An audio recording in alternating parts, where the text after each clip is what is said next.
अस्सलाम वालेकुम। जो लोग भी मुझे सुन रहे हैं, अल्लाह ताला सब के लिए आसानियों के मामले करे, हम सब की ज़रूरतें, हाजतें, बीमारियां, परेशानियां, तकलीफ़ें दूर करे, आमीन। आज जो मैं आपके साथ वज़ाइफ शेयर करूंगी वो कुरान पाक के 2 अल्फाज हैं, कुन फ़यकून। कुरान पाक में अल्लाह सुब्हाना ताला ने खुद अपनी कुदरत बयान करते हुए फरमाया है कि जो काम करने का इरादा होता है तो मैं एक कुन कहता हूँ और वो हो जाता है। सुभान अल्लाह। हम अक्सर ही कहते हैं कि अल्लाह की ज़ात कुन फ़यकून है। इसका मकसद ये है कि अल्लाह कहता है कुन हो जा और फ़यकून हो जाता है। तो ये कि इसमें बड़े ही फ़वाइद हैं और इन जुमलों को आप खुद ही महसूस कर सकते हैं। अगर किसी शख्स को भी चाहिए कि वो अपने अल्लाह सुब्हाना ताला की खुशनुदी हासिल करना चाहता है, वो अपने अल्लाह का मुक़र्रब बंदा बनना चाहता है, तो ये वो अमल वो भी कर सकता है। हर नमाज के बाद 11 मरतबा पढ़ लिया करें।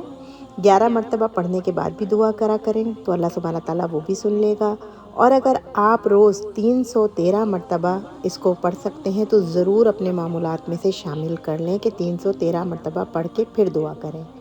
एक अमल ये है कि इशा की नमाज के बाद भी 100 मरतबा पढ़ लिया करें और उसके बाद भी अल्लाह से अपनी जायज़ मकासद के लिए दुआ करें। अल्लाह पाक के इस कुन में बहुत ताकत है, उसके कुन कहने की देर है। हमारे तमाम बिगड़े हुए काम संवर सकते हैं, बस उसे पुकारने की देर है। एक अमल और ये है कि नमाज इशा के बाद 2 नफिल सलातुल हाजात की पढ़ें। इसके बाद 11 मरतबा दुरूद इब्राहिमी पढ़ें और फिर 1000 मरतबा यानी कि 10 तस्बीहां कुन फ़यकून की पढ़ें।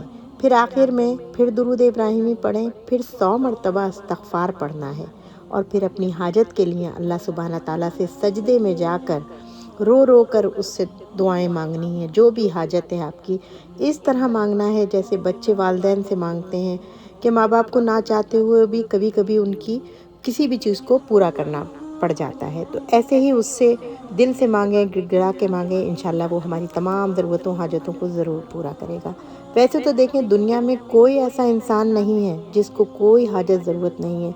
किसी को जॉब की फ़िक्र है तो किसी के पास अपना घर नहीं है, किसी के औलाद नहीं है तो कोई औलाद नरीना का ख्वाहिशमंद है, किसी का कारोबार सही नहीं चल रहा, किसी की बेटी की शादी, बेटे की शादी में रिश्ते का ख्वाहिशमंद है, तो किसी को बीमारियों ने घेरा हुआ है, कोई सेहत का तलबगार है।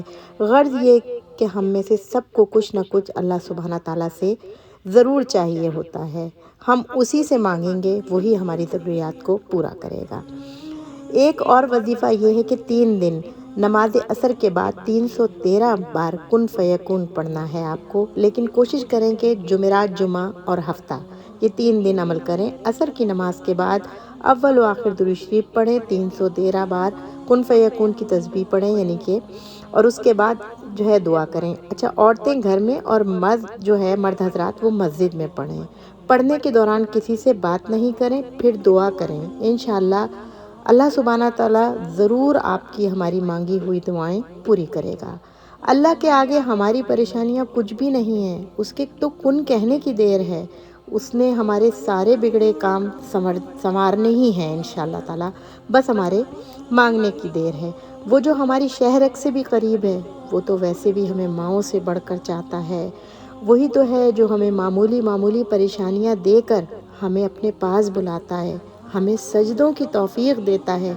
बस उसके कुन फ़यकून कहने की देर है। और बस ये है कि कुन फ़यकून की अज़मत और यकीन अपने दिल में बिठा लें कि सिर्फ़ अल्लाह सुब्हाना ताला ही है जो हमारी तमाम ज़रूरतों को पूरा कर सकता है। उसकी नज़र में हमारी छोटी बड़ी कोई परेशानी, किसी चीज़ की कोई हैसियत नहीं है। ज़र्रे के बराबर हैं हमारी तमाम परेशानियाँ, जिनको हम पहाड़ जैसी परेशानियाँ समझ लेते हैं, उसके तो कुन कहने की देर है। वो तो ऐसे रास्ते निकालता है कि हम सोच भी नहीं सकते। बस दिल से मांगें, पढ़ें और दुआओं का एहतमाम करें। मुझे भी दुआओं में याद रखें और बाकी सब लोगों को। फिर मिलते हैं कुछ नई तस्बीहात, कुछ नई अच्छी बातों के साथ। अल्लाह ताला हम सब के लिए आसानियों के मामले करे, हम सब की दुआओं को पूरा करे, आमीन अल्लाहुम्मा आमीन। जब तक के लिए मुझे इजाज़त दें। अल्लाह हाफ़िज़।